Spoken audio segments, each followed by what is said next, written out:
This is Monday, April 16th, and I'm in the Angie DeVoe room at the OSU Library with Janet Schmidly, who's been the First Lady of OSU for the last 4 years, and this is Jennifer Paustenbaugh, and I'm the Associate Dean of Libraries. And we are just going to talk today a little bit about the Schmidlys' time here at OSU and about some of the accomplishments and about what life holds ahead. So I have a set of questions that I've organized, and we'll just kind of work through these. And as I said before, if there's anything that you would prefer to not talk about or you want to rephrase, that is just fine with me. But I guess the first question that I have is that when you came here, you had already been a First Lady at Texas Tech University for several years. And so I know that you came into this role with some expectations from your previous role. And could you talk a little bit about what your expectations were and maybe even how those have evolved over the last 4 years of, you know, what it is that a First Lady is expected to do and what you wanted to do and how you wanted to define that role? Having been a retired school teacher for I taught 26 years.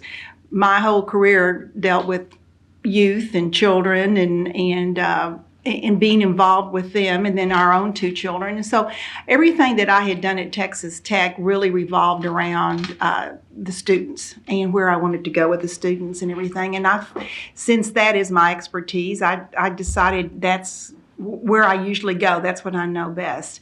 And in addition to being on several other committees and boards here in town, that's what became my focus on the campus, was look at some student issues. What do the students need, and some important things that they would enjoy doing, and how can I get to know them better, which led to many of the other things. I'm sure you probably have those on your list as well, but I feel like you always need to kind of go with what your expertise is, what you know best, and where your interest is.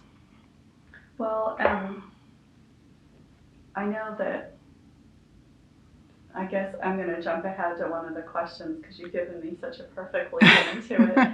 I wanted to ask you a little bit about the Parents Association Right. and how that came to be, because I feel like probably that might be one thing that could be identified as your legacy on the campus, is the formation of that very important organization.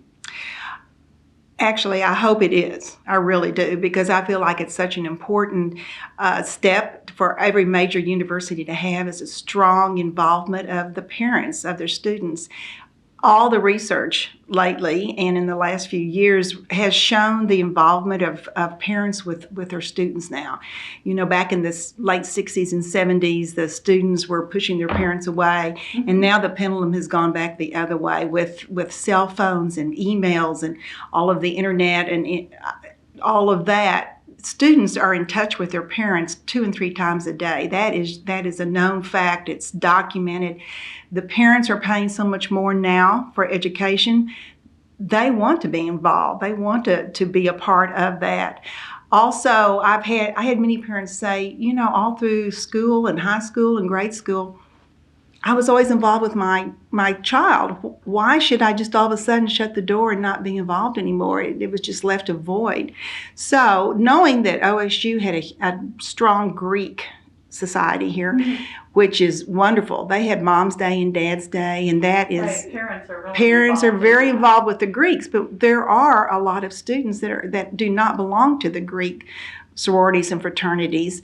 And I felt like they also needed to have their parents involved and feel a part of the university. So the Parents Association really involved is my vision as an overall umbrella association for all the parents, Greek, non-Greek, all the parents at OSU, to give them a place to come, to have activities, to be a part of it. We have an e-newsletter that goes out monthly with lots of information that parents need to know, like when to get shots, when pass-fail is up, when to pay bills, just anything happening on campus.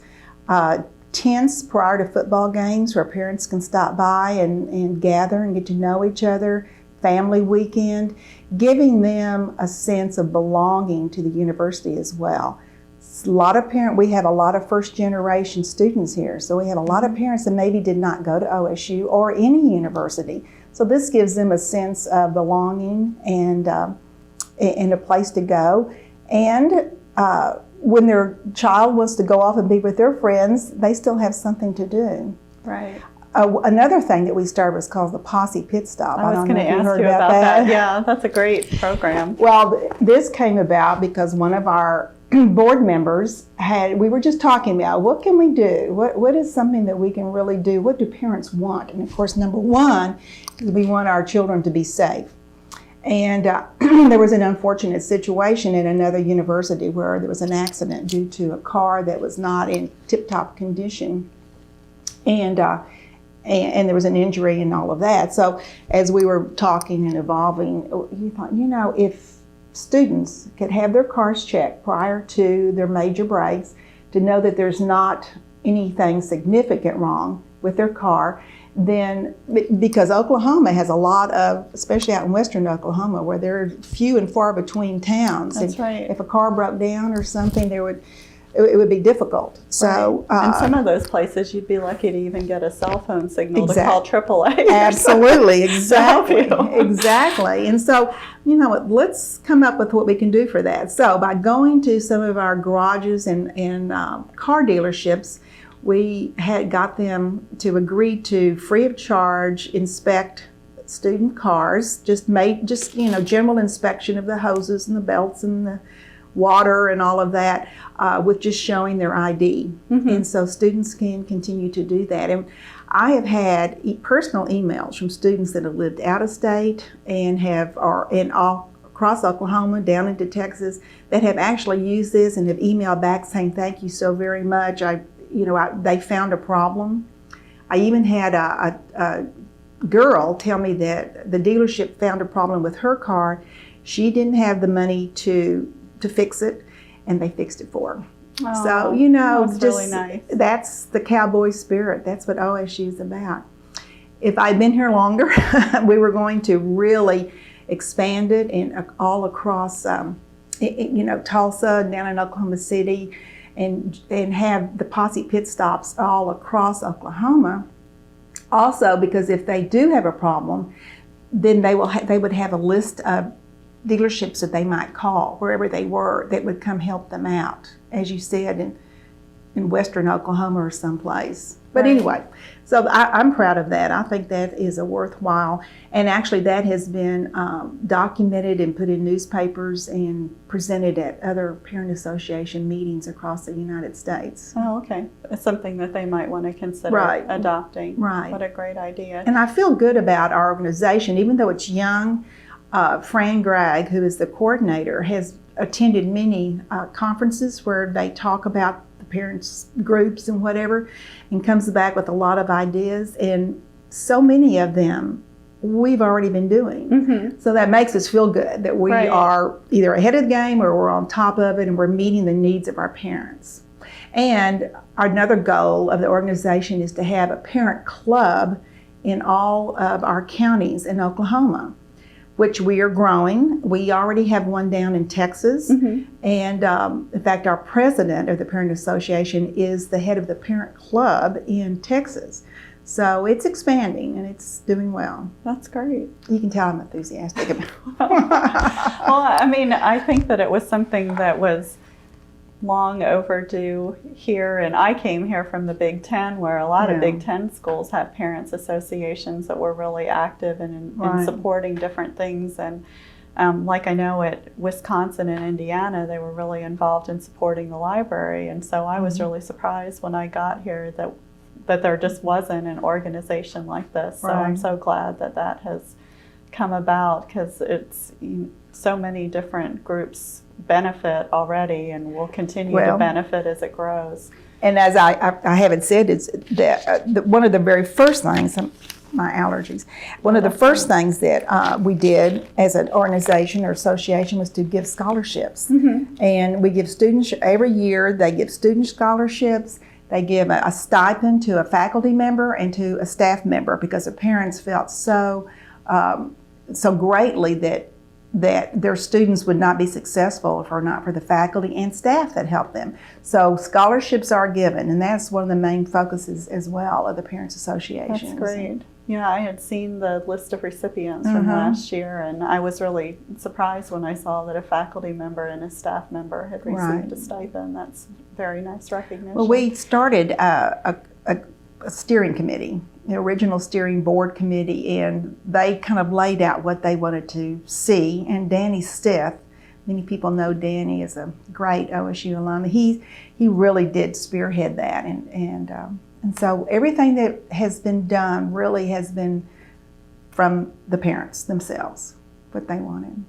Well, was there a parents organization or association at Texas Tech? Yes. There was. And is there one at New Mexico, or is that all? Yes. Oh, okay. And actually, and a lot of what I drew from also, not just from Texas Tech, which has a very strong one and has grown greatly, but also from Texas A&M. Yeah. And everybody knows about the Aggies and the Aggie spirit and everything. But I really saw they have what they call a mom's club. Right. And that's what I've heard about. Yeah. it rules the roost, let me tell you. So I know how important parents are. They're your best recruiters. They're your best networkers. And if they're happy, they will support you. And if they're not, then we need to know that. Right. We need to give them a way to let us know what needs to be done. Well, it seems like they'd be a really important part of the whole retention equation. It is, absolutely. Yeah. So, well, that's great. I think that's been really exciting to watch that develop. Now, I know that in addition to starting the Parents Association here, that you have been just involved with a myriad number of organizations on this campus. It would probably be difficult in the space of this interview to talk about all of those, but what are some of the involvements that you've had that have been particularly meaningful to you? On the campus?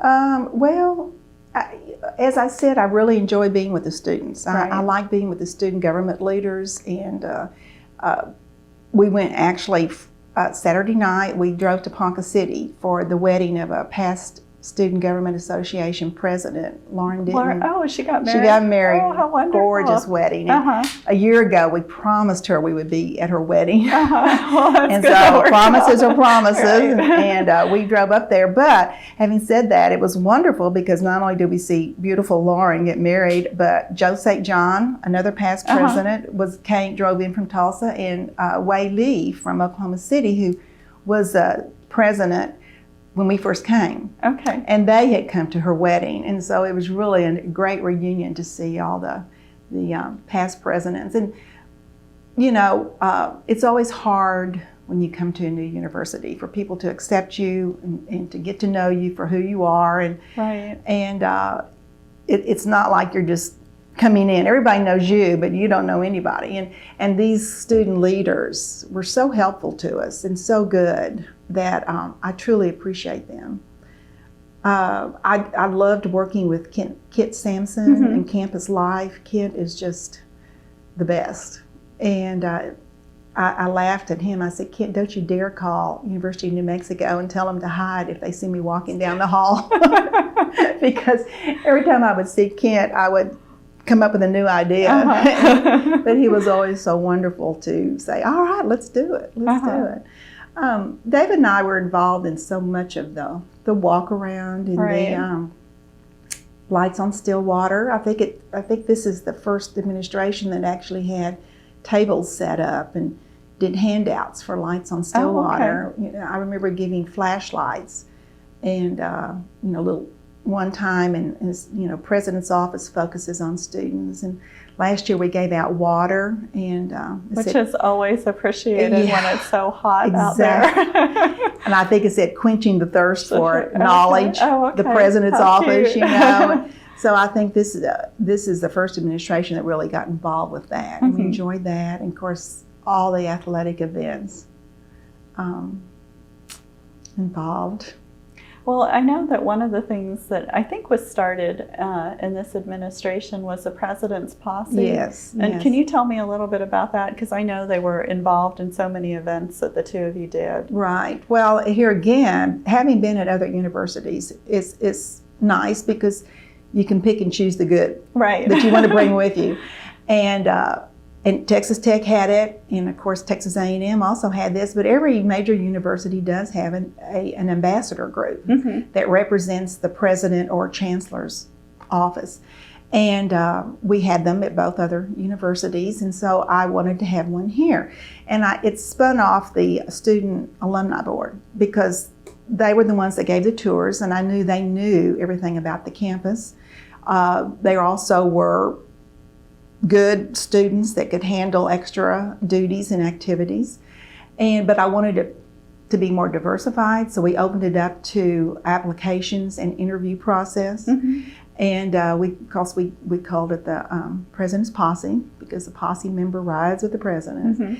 And they helped us entertain and host events at our home, at the president's home, in the stadium, in the suites, or in the basketball suite, or anything over the alumni center, whatever the president hosted, then they were there to help us in student events plus adult events or alumni events. Also, they were very good at meeting and visiting people coming in, say at the airport, and escorting them, and just talking to them and back to the campus or to an event.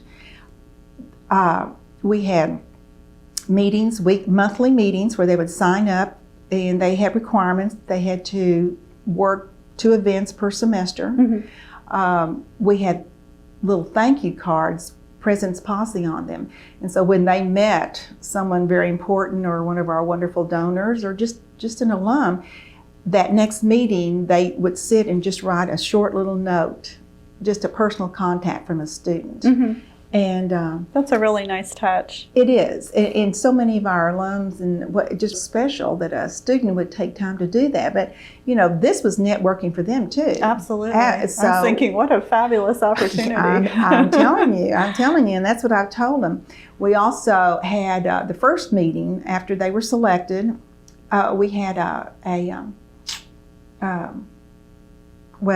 Debbie Strickland came over and talked to them about manners and etiquette, and how to do introductions, and just how to make small talk with somebody, and all of that was very helpful. And I thought, when I first said we were going to do this, because I think that's important, I thought these kids are going to roll their eyes. They didn't. They were very engaged, and we did that all 3-4 years. We had someone come in with an etiquette training. They had questions. They wanted to learn, because they knew that this is part of your success in life. Right.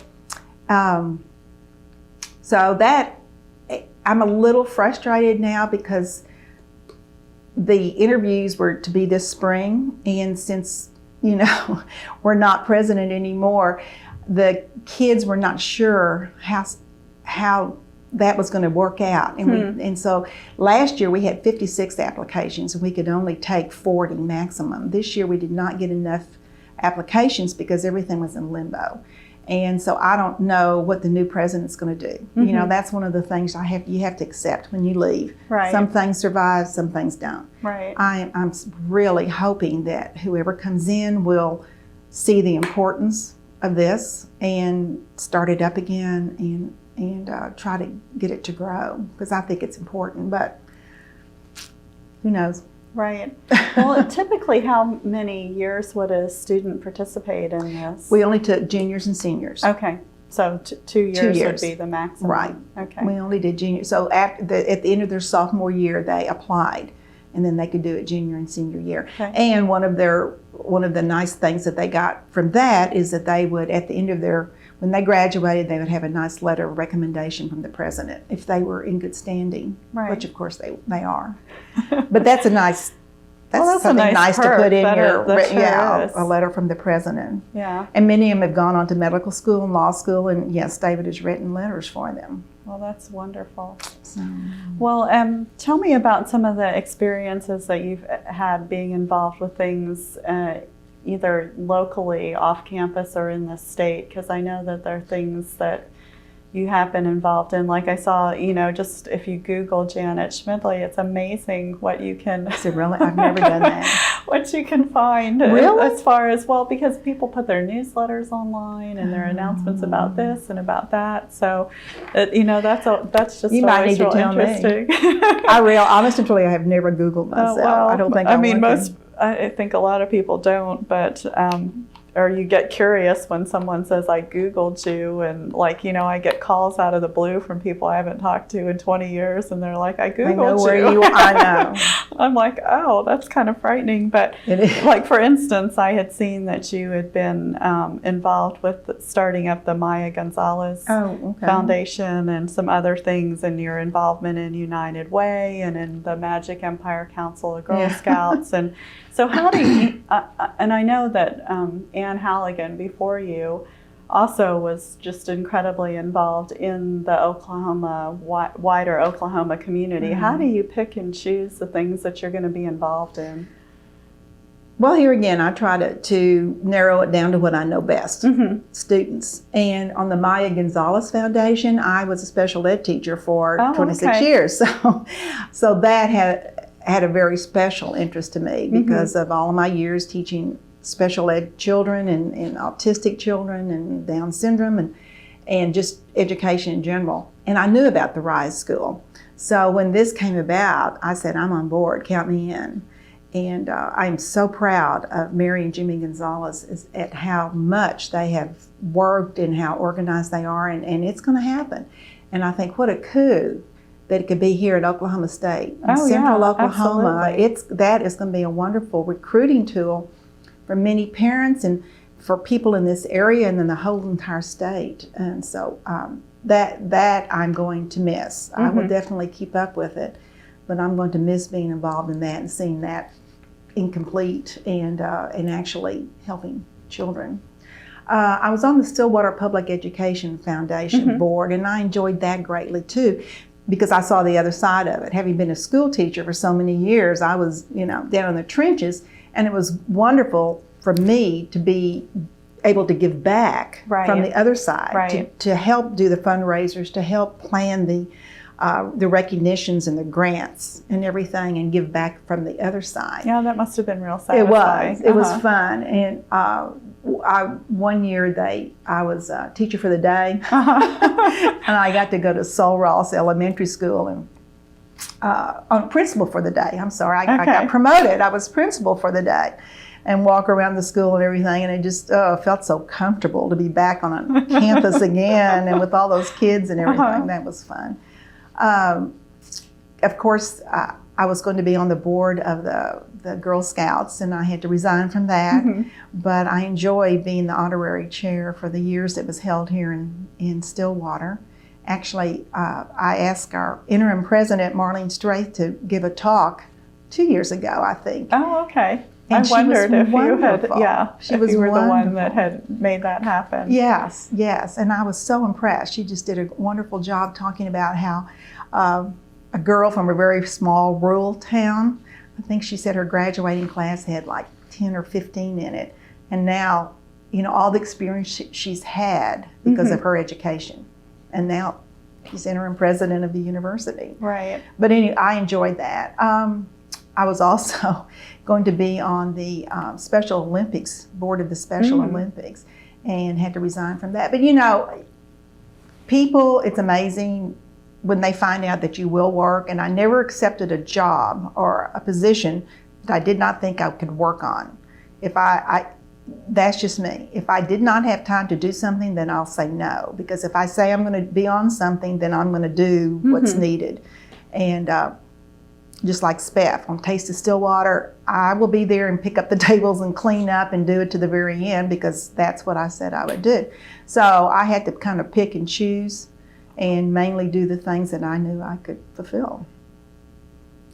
I just think it's interesting, the whole role of the First Lady, and how I really think that it's been in the last 20 years, and I could be wrong, but it just seems like that role has changed and really expanded, and it is a full-time, and I am saying First Lady, but today it could be the husband too, but it's really, when they hire a president, they hire the president's spouse. Yes. And how do how do you become prepared for that role? You talked about that you've gravitated towards doing things that are comfortable for you, but is there any way to prepare for it? Did somebody mentor you, or? No. I belong, the whole university belongs to an organization. It's called Nostalgic. Right, and I saw that you were the secretary for their spouses. Well, no, I'm president-elect. Oh, okay. Now, we have our planning meeting in May. Okay. And then the following year, I'll become the president, thinking I was going to be here at Oklahoma State. Now I'm going to be at University of New Mexico. But that organization is probably one of the best as far as being supportive, because there is a council in this huge organization, because it's for chancellors and presidents and vice presidents and hundreds of thousands of people go, but there's a council for presidents and chancellors' spouses. And we do have men there. It's not just women, because as you said, and we meet separately, and we plan our meeting, which is what I'm going to the end of this month. It's the planning meeting, and we have a whole day of presentations and discussions and of what we need. And I started attending those when we were at Texas Tech. The very first one I went to, I thought, this is it. This is where I need to be, because everything presented is what needed to be heard. How to entertain, how to live in a university home, some of the pitfalls, some of the things you need to know, how to give interviews, just sharing. In the afternoon, we have, the mornings are all, set out, and we have presentation. But in the afternoon, we get together and just have a one-on-one talk, and that's where things really come out. It's amazing, all over the United States. Every spouse deals with the same things. When everybody would say something, you could see the heads nod, because everybody goes, I've been there, I know. So no, I never really had a mentor. Fortunately, I started on a small scale when David was CEO of Texas A&M at Galveston on the island. And it was a very small island, but he was the CEO, and so I was able to gradually ease into it. And it was a very social scene down there. And then, every place I've gone, you tweak it some. Sure. And you know what works, what doesn't work. But the main thing is just be yourself. I've had many people ask me, do you feel like you have to dress up every time you leave the house? Or, no. Yeah. I go to Walmart in my blue jeans like everybody else. No. I'm still Janet. But as far as what you do outside and in your position, you just be yourself, and it all works out.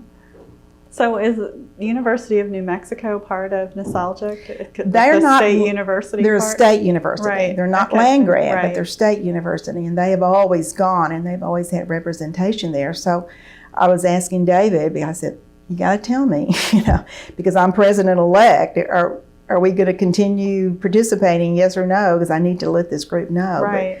But yes, they are good. On the state university level. Okay. It's a really good organization for universities. And as I said, I truly enjoy and get great ideas and support from all of the people in this organization. And our men are very vocal as well, because they even have more of a unique. Right. They were sort of in uncharted territory in a way. At least the women, they figured this out for, a long time, like how to do it. And they've seen other people do it. But absolutely. Well, and, one time we had an attorney who was known for negotiating contracts for university presidents and chancellors, and he came and presented benefits for spouses, because the big debate now is, should the spouse be paid? Should they be a paid employee, or should they just have benefits? And that's the big debate, because a lot of spouses have had careers, and do they leave their career and just become the spouse and do all of that, or do they maintain their career and then not able to attend and do all these things because maybe they're an attorney or teacher or whatever? So that's the big debate now, as to whether spouses should be paid. Well, But I don't know. I can see why it would be somewhat of a debate, but it also, especially I think about all these women and, if something happened, you would like to have had a work history with Social Security statements and that kind of thing. I mean, you would sacrifice a lot. Especially if you give up your career. Right, exactly. But on the other side of the coin, it is if you are not under a contract or a paid contract, if there is something you really did not want to do, then you were not that obligated to go do it. Right. So it's a two-sided coin there. Yeah, I can see that there would be a lot of issues. So you taught for 26 years. At what point did you decide to leave that? And was that a really difficult decision? Oh, very. I still miss it. Yeah. I taught, yes, I started teaching in Lubbock, Texas, taught in Champaign-Urbana, Illinois, and then College Station, Texas for most of my teaching career. When David became CEO at the Galveston campus for A&M, I thought, okay, I'll retire. Our children were out of high school. So I left and told everybody goodbye. Moved to Galveston, was miserable. And so after 1 year of retirement, I went back to teaching, back to my same school in College Station. I commuted. Now, how far of a on the commute was weekend? that? It's 3.5 hours through Houston. I know. It was crazy. When I think back, I go, what was I thinking? But for 3 years, every Friday afternoon, I would get in the car and drive to Galveston, spend the weekend and do all the social things, get back in the car Sunday afternoon and drive back to College Station and live in a condo and teach school. So I did that for 3 years. And then when David left Galveston to go to Texas Tech, which was like 9 hours, I thought, I don't think I can do that.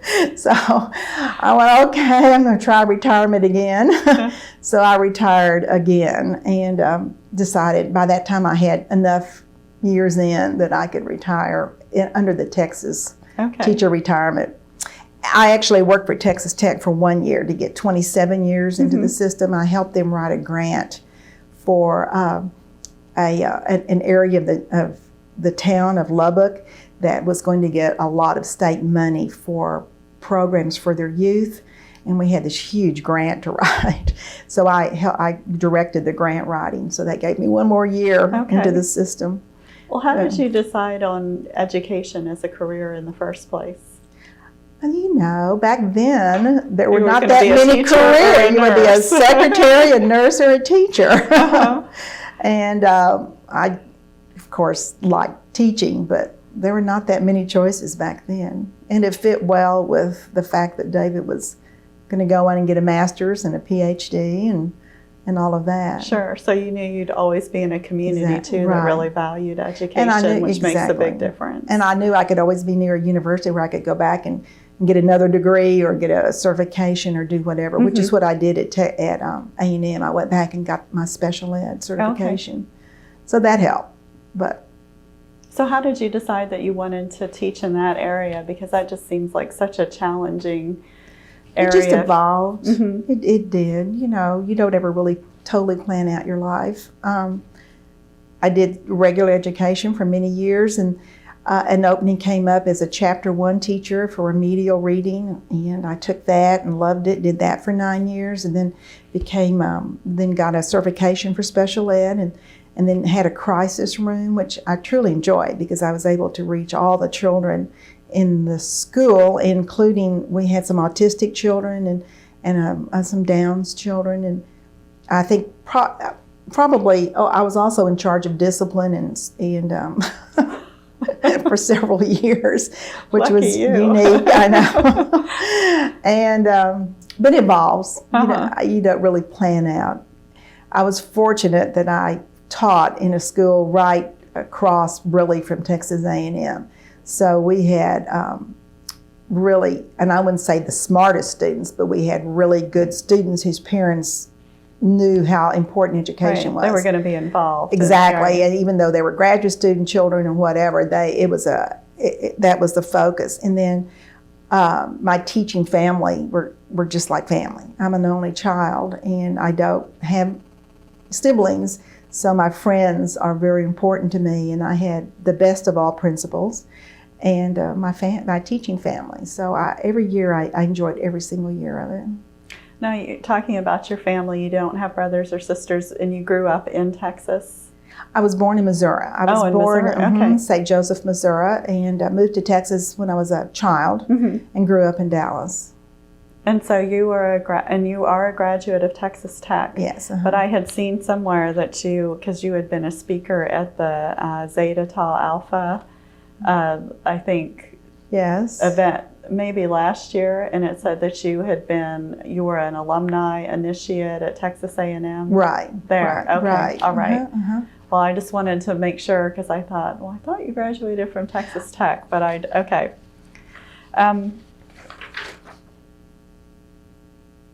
So how did you meet your husband while you were a student at Tech, or? Did you ask him this? No, I didn't. Okay, I actually want to make sure we coordinate our. But I will now that you asked me that question. No, I'll tell you the truth. I just want to know what he said. Actually, it was a blind date. His roommate and our roommate had dated the previous year and had always tried to get us together, and we both were too busy dating other people. So the first football game of our sophomore year, they finally got us a date, and that's it. So it truly was a blind date. That's a great story. Although I have actually heard from a number of people married a very long time that they met on a blind date. So it isn't, No, it's not unusual. Yeah, it isn't. So much of your time here is spent doing things on campus, or in fact, I just can't imagine what your schedule is like. But what are your personal interests, and how do you find time to sort of keep a hand in those things that really are important to you personally? Well, as I mentioned to you earlier, I have a 95-year-old mother, and being an only child, she is my responsibility, and I take that very seriously. So, you just set priorities. And she's number one in my priority list because I'm the only one she has. And I go see her every single day when I'm in town and do for her. I juggle it around all the other places I need to go.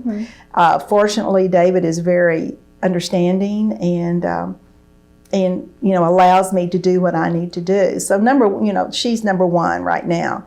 And of course then, being a wife and mother, we have 2 children that I speak to every single day. We're very close. Now, one lives in Connecticut and one lives in Albuquerque. Yes. Right? Okay. Yes. And we have 2 grandchildren by our daughter.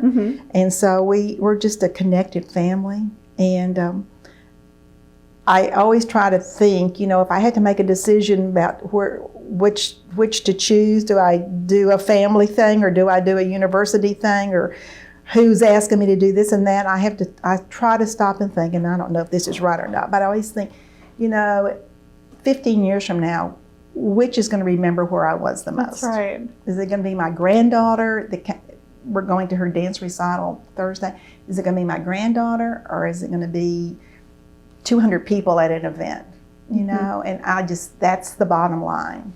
And so that's kind of how I make my decisions. Well, I think that's the way I make my decisions too. So you just can't do it all. That's right. That sounds very who's going to take care of me when I'm 90 years old? Right. I don't want to make anybody mad.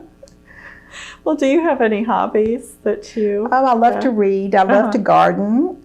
One of the things that I did break away from my child-oriented when I was at Lubbock. I was on the Lubbock City Beautification Committee. It was a city committee. And then on the campus beautification, poor Lubbock and is kind of barren. And I've never been there. You've never been there? I just have this image, though, in my mind. Kind of, I think, the image that people have of Oklahoma who haven't been to Oklahoma before. Exactly. Right? Even I was surprised of the rolling hills and the lakes in Oklahoma. Yeah. And the trees. But, and people think about a Lubbock, and it's not that bad either. But you can always use more trees in West Texas. And so there was a campus beautification committee, and we had a great time doing that. So I love to garden and plant things. And of course, now I'm moving to New Mexico where there's nothing but grass. But I'll find a way. I was going to say that'll be a whole new challenge. It will be. All these arid plants and desert plants and whatever. But we'll find a way. reading, being with friends. It's interesting. I've never played golf. I've never done things like that because I've always either taught school and juggled that with being a mother, or been involved with David and what he does. And so it doesn't leave a lot of time to really develop your own something that takes a lot of time. I worry about that. Someday, I've often thought, David, when he retires, he loves to do research and write. And I think, I'm the one that may have the worst time in retirement. What am I going to do? Because I'm so used to getting up every morning and having something to do, and then juggling that around groceries or cleaning or talking to the children or whatever. I think, I may be the one that's going to be in trouble. But I'll come up with something. I'll probably volunteer again. Yeah, I think that gets in your blood, and it's hard to stop doing that. Yeah. Or I don't know. We'll see. Well, I guess this is a great follow-up question to something that you just said. Do you have any advice to offer to women who are trying to achieve balance with their family and their career and other obligations that they may have in the community? Or well, I think you have to set your priorities and stick with them. And one thing I learned, you asked me if I had any training for the job. One thing I learned when I was in Galveston, being such a very, very small community, even smaller than Stillwater, I was young, much younger, and I was always worried about what people would think. And you have to lose that. You can't worry about that. If you're happy with yourself, and if you know you're doing the best you can do, make your decisions, set your priorities, and then don't look back. Don't look back. Yeah, that second guessing is what really hurts you. That's what wakes you up in the middle of the night. That's right, it does. No, set your priorities, and if you feel in your mind you're doing the right thing, then you are. Well, let me ask you a couple of questions about the next phase of your life of going to New Mexico. Besides being close to is it your son that lives in New Mexico? Son, Besides being close to your son and his family and the beauty of New Mexico, what are you most looking forward to about going there? Well, we had planned, life is amazing. You asked me how I got into special ed, and it just evolves. Right. And the same thing with this. You really, and we've had youth ask us, how did you plan out your life? And you just don't. But 3.5 years ago, we had purchased an auction item from the athletic auction at OSU for 4 days at a condo owned by an OSU graduate in Taos, New Mexico.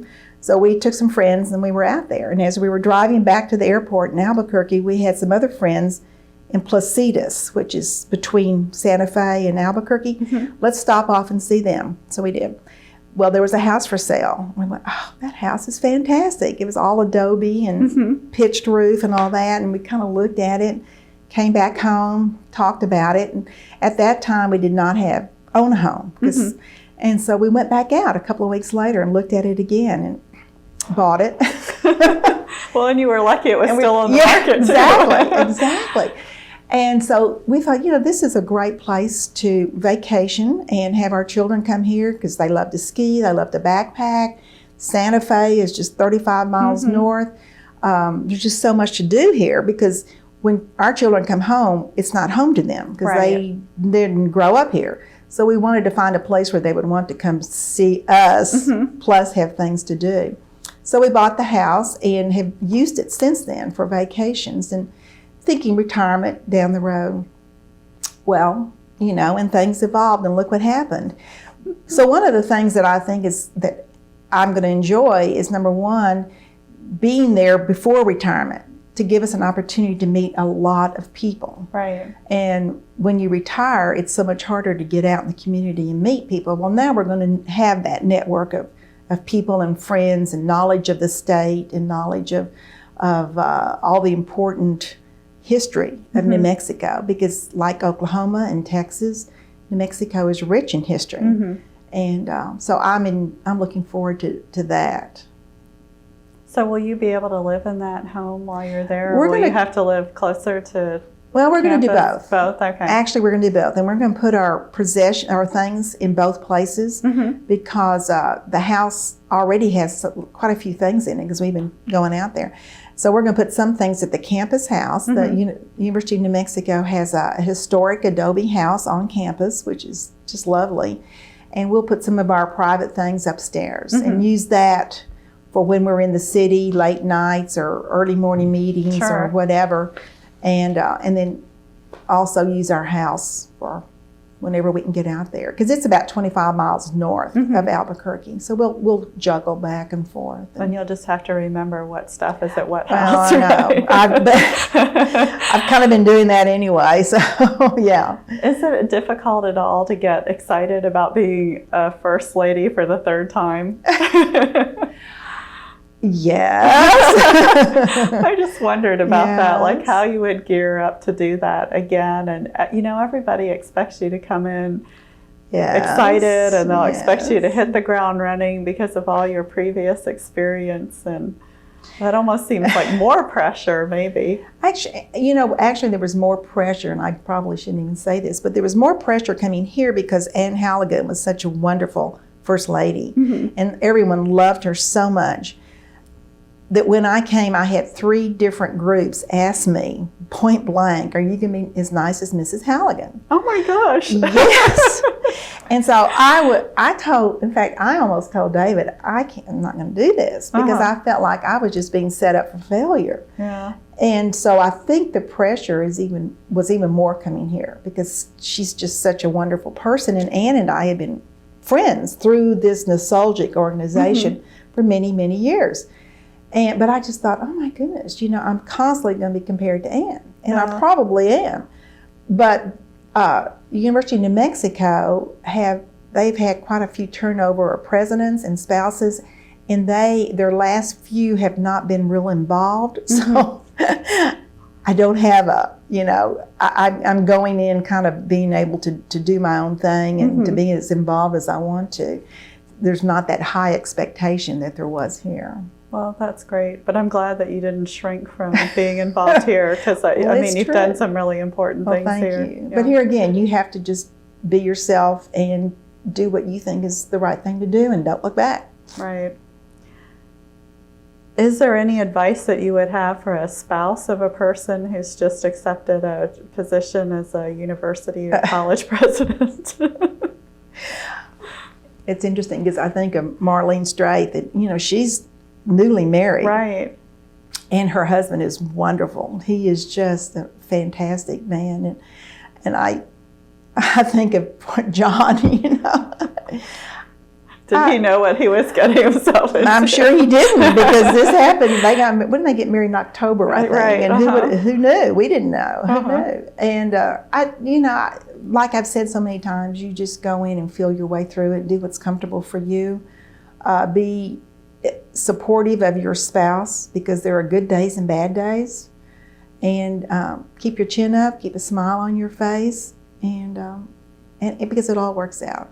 We've had so many wonderful people thank us for what we've done and say they're going to miss us, and I hope that we will have left OSU just a little better than when we came, because I think the university is just right on a roll, just ready to really have greatness.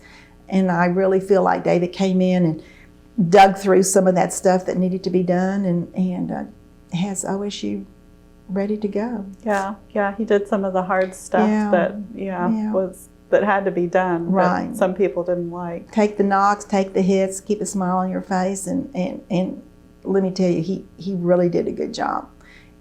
Because I know it hurt. A lot of the things hurt. It hurt both of us deeply, but he could just stand up there and take it. And Calvin Anthony said, the worst part about some of that is having you sit in the back of the audience and hearing it. And it's not easy. Right. But when you're in the public eye, that happens. That happens. I wonder if it's, I was just thinking about this as you were talking, and whether it's difficult to be nice, to turn around and be nice to people that you've just seen give your husband a really bad time or It's just harder be for me. kind of ugly. It's harder for me than it is Yeah. David. David can do it. I'm a woman and a mother and Well, that's what I think about. I don't get offended really easily when people say things to me, but if they say it about my kids or That's about my right. husband, it's a whole different. That's right. But That's that motherly instinct comes out in you. That's right. It's hard to that's turn true. it But off. I think, oh my word, all of these, the president and all the people in public office and everything. Oh, because I do know Laura Bush. We knew them when we were in Texas and everything, and she's such a nice, quiet person, and just a regular person like I am, a school teacher and everything. She never thought she was going to be, First Lady of the United States, and to get up every morning and just hear criticism after criticism after criticism. It's tough. Right. It's tough. That would be really difficult, and just to be in the public eye so much. Yeah, their children, they're two girls. What are they now? 20-something years old. They have always had some sort of security, either a state level or federal level. They have had security following them every year of their life except one. Can you imagine? I can't. Being young teenagers and every year of their life but one. I just think, gosh. Yeah, that would change you in some way. They would have to. Yeah. They would have to. That's pretty amazing to think about. Well, is there anything that you wish that you had an opportunity to do at OSU that you didn't get to do? Oh, probably complete some of the projects and finalize, firm up. I think the Parents Association is off and going. I really think that's going to continue. I worry about the President's Posse, our ambassador group. I worry about that. Nothing I can do about it, but I certainly do hope that it is started again and continued on, because that's very important to have our student representation for our alumni and for our top donors and visitors. So I worry about that. No, I would have liked to have been on the Special Olympic board. And I was asked a couple of times to be on the Ronald McDonald House board. I've done that in 2 other cities. But commuting, I just don't have that many free evenings to commute to Oklahoma City to do that. But there's someone come up behind me. Well, is there anything that you wish that I had asked you about that I didn't? I've asked you lots of questions. Well, I just think, sometimes there's something that someone would like to say, and I haven't given them the opportunity to do that. You piqued my interest. I may go home and Google myself. I don't know. Well, I think you did a great job. Thank you very much. Thank you so much for spending the time.